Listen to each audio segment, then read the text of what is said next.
trying to get out of lawn care altogether. You're trying to be a full-time YouTube vlogger. No, yeah.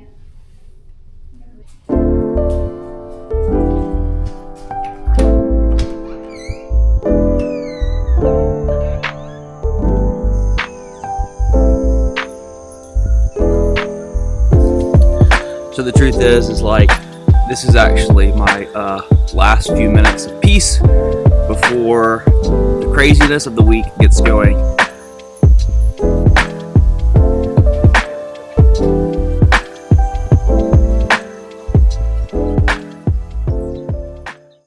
Okay, next thing that I'm going to do is I'm going to touch base with our crew. I'm going to give them just the plan for this week, which this week is just straight mowing. I've got a couple knick-knack things that I'm going to take care of on my end. This is our bigger mowing week, so the crew actually cannot finish all the mowing without some help from me. So at this point in the year, we are really prioritizing maintenance. I'm not trying to do a lot of landscaping right now. It's just so hot. I'm pushing that work back into the fall right now. What I'm going to do is I'm going to touch base with the crew. I'm going to say, hey, this is the plan for the week. Just mowing. You guys stay slow and steady, hydrate, and I will check in with y'all a couple times this week. And I will find them during the week. Just make sure they're okay. Make sure they don't need anything from me. Make sure they got all the supplies they need. But they're typically very, very good about just managing themselves. And I tell you what, that is a tremendous blessing. If you got a crew that can go out, run things, and manage themselves, that really is the ideal scenario.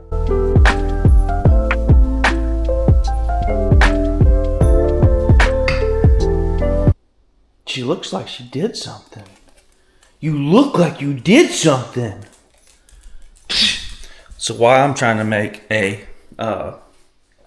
video for you guys, dog is over here chewing up my guitar chords.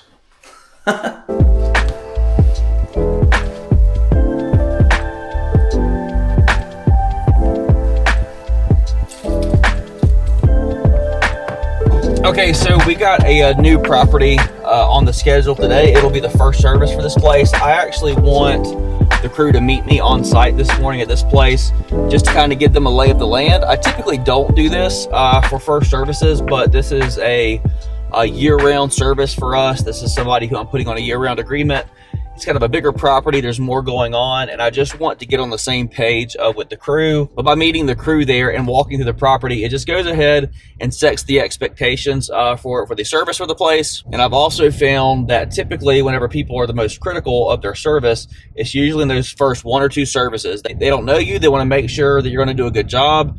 They're usually a little more critical. So again, this is a little different scenario where I actually want to be on site for the first service. And just kind of see that everything goes off completely smooth without a hitch.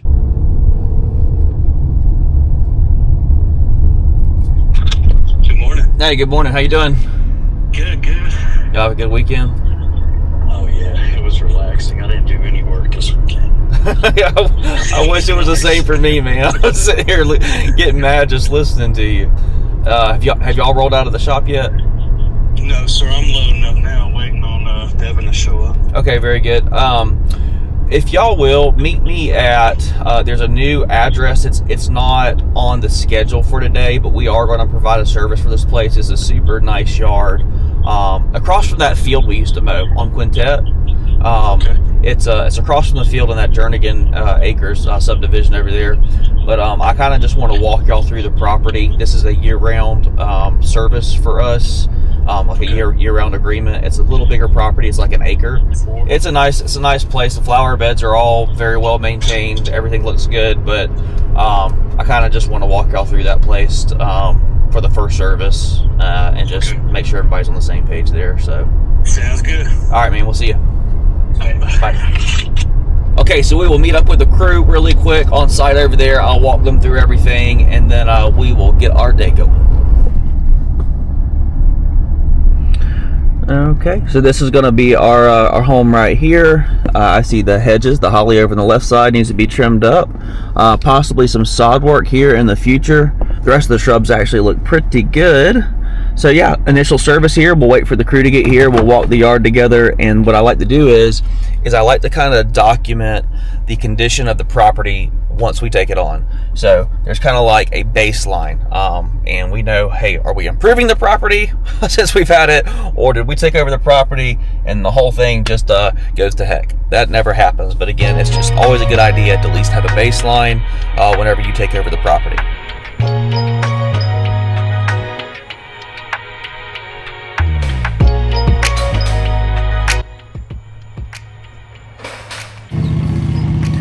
Okay, so the crew's on site. I've pretty much already walked them through the job, but there's something I want to show you over here that's really important. The reason why you want to document the yard before you get going. This area right here is pretty important to document. So our big mower is not going to fit through that left gate, okay? But it will fit through the right gate over there on that side. But here's the thing, we've got to drive it behind this pool to get over here and then cut this section, and look what I just saw over here. So obviously at some point what has happened is somebody has taken a riding lawnmower, probably a big one, and come through here and chipped this corner off right here. And this is a nice deck back here. So my point being is that as I was coming up here and looking at this, is the first thing I saw. I said, hey, this is going to be an issue for us if we come right here and chip this off. And as I got closer, I said, oh my gosh, it already was chipped off by somebody. But the good thing about that is we've got that area over there documented. All right, the guys are running with the Dynamic Duo, a 52-inch and a 36-inch stand-on. If I had to guess, I would say all the trimming and edges is going to be done here before. So then Devin, guy number 2, can jump on the small mower and start cutting, because typically mowing is always the bottleneck, all right? The other stuff gets done faster, but mowing is the last thing to get done.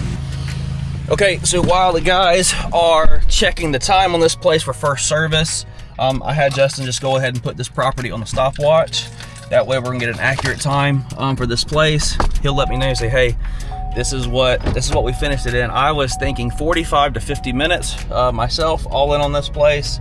That's how I priced this out in an annual agreement. If we get this baseline here, saying, okay, first service, this is how long it takes us, that lets me know, okay, I was accurate in my estimate and pricing. Justin will follow up with that information for me shortly, and I will let you guys know how that played out. Okay, next thing that I gotta do is I gotta go check on one of our commercial properties. I want to just make sure that this thing is looking tip-top shape. I take a little extra ownership of our commercial properties because they are big accounts for us. They pay year-round. And it's my face that's ultimately responsible for these places. So I really like to just put eyes on them pretty frequently. So I'm going to go look, make sure everything is just the way I want it, and I'll do any little touch-up stuff to just make sure everything is looking tip-top shape. Okay, Justin just texted back and let me know the time on that lawn. We use WhatsApp, okay? And let's see what Justin said. What do you think Justin said? You saw that lawn, 2 guys. What do you think it took 2 guys to do first service? All right, going once, going twice.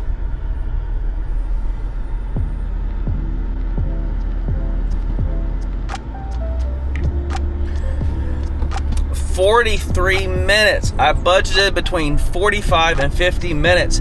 Guys, it's almost like I'm really, really good at this job.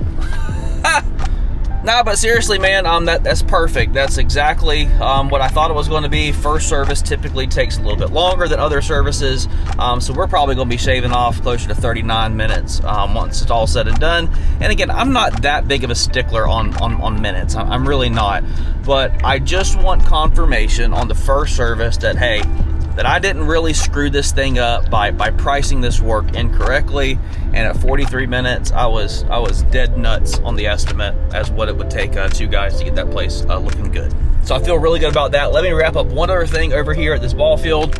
Look at this, y'all. There's so much. There's literally just countless. Look at what the county does. Y'all see what I was talking about? Look at this mess that they make. Look how nice the field is. We got a guy, Mr. Barlow takes care of the fields. He does an excellent job. You know why?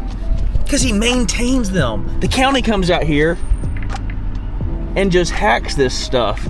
And to be honest, this looks way better than it did the other day, because you know why? Because I came out here with a backpack blower and blew all these fence lines off, because all that crap that you saw right there, all that was blown into the fence. To be honest, man, we're not paid to like spend extra time fixing the county's mess.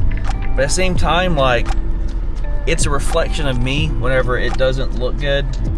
And sometimes you just gotta bite the bullet. Get down there and just do what has to be done. So I had talked to the park president. They do an excellent job with this place. They really, really do. I talked to him, just kind of let him know my concern the other day, and they're usually on top of it pretty good. So we're gonna keep the pressure on the county to stop coming in here and just blowing chunks all over the place, and then running over trash and spraying it everywhere. Like, this is our park for our kids. We want this place looking nice. Everybody here is doing their part. I would just ask that the county take a little more pride whenever they send their mowers out, and make sure that, you know what, maybe just level the deck here and there. Maybe send them out more than once every other month, to keep from just creating an absolute freaking mess that everybody who cares about this park has to clean up. All right, I better stop with this section of the video, because I tell you what, you're about to get me fired up. I can feel it. I can already feel it inside me, and I'm gonna stop right here. Oh yeah, okay. So typically we have a 6 cut minimum to do it, and that was part of the reason I didn't double charge you there on that first service. So you just wanted to just go ahead and cancel service on us? I didn't know I had a 6. I cut the front yard. I guess if I'm on contract for 6 cuts, then I'll finish the 6 cuts. No, there's not a contract. I don't want you to be paying for service if it's not something that you want. But yeah, typically we don't do 1 or 2 services. We just kind of like to have people on a normal recurring schedule. So do you want me to you already hit me for this coming up week's grass cut. It's already on my credit card. You can just keep that. No, that would have been for a prior service. We bill the week after service on Monday. Oh, okay, then I guess that was it. It's just confusing the way y'all build it. Yeah, no, I explained that in the estimate. Do it. Yeah. The grass is cut. Yeah. So we'll go ahead and pause service for you guys. If you'd like to get going with us again, just shoot me an email and then let me know. That way, all right, no problem. That'll keep me from kind of clearing out the entire account. Do you want me to just put... No, I don't want you to clear the entire account. Just pause it. Okay. Like you said. Okay. I'm going to attempt to handle it, but if it gets out of my control, then of course I want my service back. Sure. Okay. Just right now, I'm good enough to handle it myself. But we'll see how it goes. I mean, my back is really trashed. Sure. Yeah, it's a tough time of year to be in July right now. But yeah, what I'll do is, Robert, I'll go ahead and put it on pause for you guys. If you need help, just reach out to me, okay? All right, will do. Hey, thank you so much. Yes, sir. Have a good one. Oh, man, that's really frustrating, because I literally had the conversation with this guy. He was like begging us to take his lawn on in July. Actually, it was like a few weeks ago. And we did a service. It was a cleanup, to be honest, but it wasn't a cleanup in a way that like he needed to be double charged. But I had an honest conversation with that guy. I said, hey man, I'm not going to charge you a cleanup fee for this place. I would just ask that you let us take care of this place for you, and it's I don't want this to be a one-time charge. He said, oh yeah, that's great. We got 2 services from the guy before he just canceled service on us. So that is one of the cons of doing a pay-as-you-go. To be honest with you, it is extremely rare that somebody will do that to us, but it does occasionally happen. Perfect opportunity for you guys to see there, like, hey, if you do a pay-as-you-go approach like we do, you can get great margins, but occasionally you run into somebody who'll pull a fast one on you, and he pulled a fast one on us, man. The benefit to doing the year-round contracts, of course, is that, hey, we can point to the service agreement and say, hey, man, we're supposed to be locked in for a year here. I guess my question on that is, like, are you really going to enforce that if somebody cancels on you during the winter? What we have been doing has worked really well for us, and the thing that I would tell you is, don't let one instance like that, what you just heard, what you just experienced, don't let that go and steer your entire policy. So like if it's working for like 98 to 99% of your clients, don't let one bad apple or one bad experience change what's working for 99% of your customers. Okay, important tip for you. I just feel like there's somebody out there who could do a much better job with customer service than me, whether that be Jamie, my wife, or hiring somebody to answer phones part-time. I feel like I'm a little brash sometimes with people, but it's me. It's just how I'm wired, man. I kind of have a no BS. Just let's just do what we say we're going to do, man. And you know, whenever people don't do that, there's just better people at doing customer service than me, and I will admit that. Okay, on a quick little break, fixing to go into Publix, get a little bite to eat. I got a haircut coming up in about 30 minutes. Who am I listening to right now? I'm in the car just killing time real quick before my haircut. Who am I listening to? $100,000, one person, other person, nothing. Here, just run the math. If you're able to produce 30 or 40 budgeted hours worth of work as a working GM that's actually generating revenue for the business. Look, man, you can go get yourself a greasy Hardee's biscuit or some Whataburger. Then go get you a Burger King for lunch or some Arby's. You know what? You probably should eat a little better than a child. And I say that, guys. My guilty pleasure, and this is so gross, but I'm just being honest with you. My guilty pleasure is Taco Bell. I wish I did not love it. I wish I said Taco Bell is disgusting and I hated it, but I love it. I actually do, and I have to make a conscious decision not to turn in there sometimes. I know. Guilty pleasure. Bean burrito, no onions, sometimes a chicken quesadilla, and a Baja Blast Mountain Dew. Tell me I'm lying, dude. Does anybody else out there love Taco Bell? Can't be eating Taco Bell when you're 40 anymore, man. You gotta put some more salads in your body. Usually it requires the most skill. It's the hardest person to replace in the organization. I still learn all the time. This is when a business starts doing between Mike is an excellent resource for our community, and he is of course on the short list of people that I'll actually listen to on YouTube. Just being honest with you, man, but it's very important to don't stop learning, man. A lot of things Mike says it reinforces some things that I have known, and a lot of things Mike says, it's just like, I never thought of it that way. And I think it's really important, man. Don't just get in a rut of thinking you know everything, because no matter how long you've been doing this, you can always learn something. Okay, just finished up this lawn over here and this one over here, but this one has a small back gate. So we just finished up with a 52. We're gonna go over to the 36. This is a deadly combo, man. The 36 and the 52, you can pretty much knock out anything you need to in our market.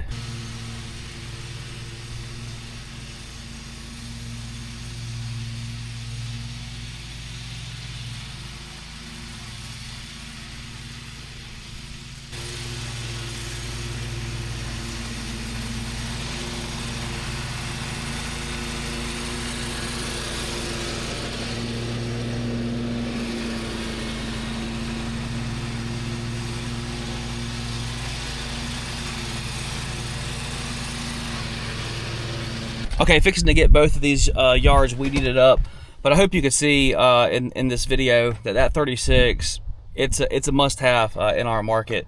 There's a lot of these houses around here that you've got to have a small mower to get into their backyards, and had I not have a 36, the alternative is either one, push mowing it, which I'm not doing. Number two is just having to tell them, hey, we can't service your property, which that doesn't seem like a good business decision to me, especially when the houses are already in neighborhoods that we're already working in. So a 52 and a 36, that's what works best for us in our market. Now, I know some other guys do it differently, but 52 and a 36 stand-on mower, that's what I want. But John, I thought you were supposed to be working on the business instead of in the business. You're working in the business. This is not an operation where you just, get a couple guys and send them out mowing and sit back and collect a check. That you have a misunderstanding of how this business works. No, if you have a small operation, you better be earning income if you are the owner. It's as simple as that. Now, my time is split between mowing or going out and executing landscaping jobs or prepping landscaping jobs, but make no mistake, I am very involved in the day-to-day operations of my business. And the truth is I enjoy it. I truly enjoy being in the field. If I was sitting inside or just doing office work or the admin stuff. I actually hate that side of the business. I want to be doing sales, and I want to be doing the work. I actually enjoy the work, and I know that's hard for some people to believe. Yes, it's hard work, but I enjoy it. I truly do enjoy it. So that's why you see me out here working, is not only because I enjoy it, but two, unless you have a very, very large business, you, the owner, better be producing income for your business. Think about it this way. Let's say you only mowed 4 days a week. If you only did 5 lawns a day as the owner, it's just 5 lawns a day. It's nothing, right? You can generate another $1,000 a week just by yourself, just yourself. That's $4,000 a month extra right there, all right? Just extra. All right, 5 lawns, 4 days. Do you understand what I'm saying? My point is you can't just be hands off just because you got employees. Not under $1 million. You better be well over $1 million to be completely hands off. And I honestly don't think I'll ever be completely hands off. I'm not wired to be hands off. All right, bring it back in. What time is it? About 6 o'clock. Bring it back into the homestead. We are going to follow up on any type of customer service stuff, check emails, and then unwind, man. Get ready to do it all over again. Hey. All right, you want to see what we're cooking for dinner this evening?